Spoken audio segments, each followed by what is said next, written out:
Pagpapabuti ng edukasyon sa bansa, isa lang ito sa mga binigyang diin ni Pangulong Ferdinand R. Marcos Jr. sa kanyang SONA.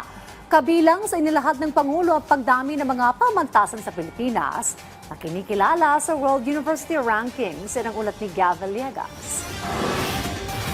Ibinida ni Pangulong Ferdinand R. Marcos Jr. sa kanyang nakaraang State of the Nation Address ang mga hakbang ng pamahalaan upang mapabuti ang kalidad ng edukasyon sa bansa. Ayon sa Pangulo, nananatiling prioridad ng kanyang administrasyon ang pagpapalakas ng edukasyon bilang susi sa paglinang ng kakayahan ng mga Pilipino. Binigyan din niya ang pagdami ng mga pamantasan sa Pilipinas na kinikilala sa World University Rankings. Mula 22 noong 2022 ay umabot na sa 140, kung saan halos kalahati sa mga ito ay mga state universities and colleges. Kasabay nito, ipinatutupad din ang reforma sa senior high school curriculum upang mas maihanda ang mga mag-aaral sa pagpasok sa mundo ng paggawa. Napatunayan natin ang kakayahan ng mga senior high school graduate natin sa mga isinagawa natin bagong Pilipinas Serbisyo Fair nitong Marso. Mahigit 1,200 senior graduate ang naging hired on the spot. Pinaigting ang work immersion para maranasan nila ng personal ang paghahanap buhay sa kanilang gustong larangan. Panatag ang ating loob sa edukasyon pagkatapos ng senior high dahil sa patuloy na pagtaas ng kalidad ng kolehiyo sa ating bansa. Naglaan din ang Office of the President ng 100,000 piso para sa 5 estudyante sa bawat barangay sa ilalim ng Presidential Scholars Program upang hikayatin ang mas maraming kabataan na makapagtapos ng kolehiyo.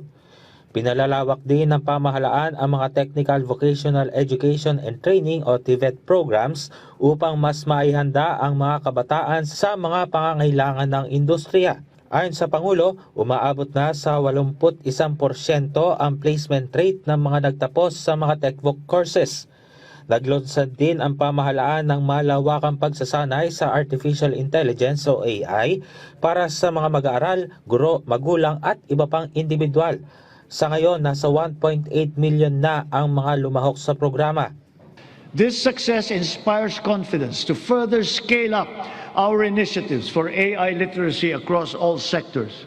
We must ensure our global competitiveness. Within and beyond the academe, we must inculcate in our youth the virtues of critical thinking, innovativeness, creativity, as well as the ability to find solutions to problems. Aabot sa higit 4.2 milyong mag-aaral sa elementarya na may malnutrisyon ang inaasahang makikinabang sa school-based feeding program ngayong school year. Nanawagan din si Pangulong Marcos sa publiko na magkaisa sa pagprotekta sa mga kabataan laban sa karahasan sa paaralan, kasunod ng mga naitalang insidente ng school violence. Anya, responsibilidad ng buong lipunan na gabayan at pangalagaan ang mga kabataan. Samantala, tiniyak ng Department of Education na nakahanda ang mga mekanismo sa pag-uulat at agarang pagtugon sa mga kaso ng bullying at iba pang emerhensiya sa mga paaralan.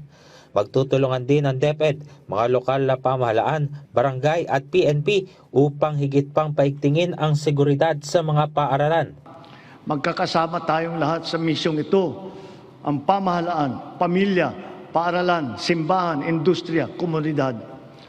Tatayo ang paaralan bilang pangalawang tahanan para sa kanila.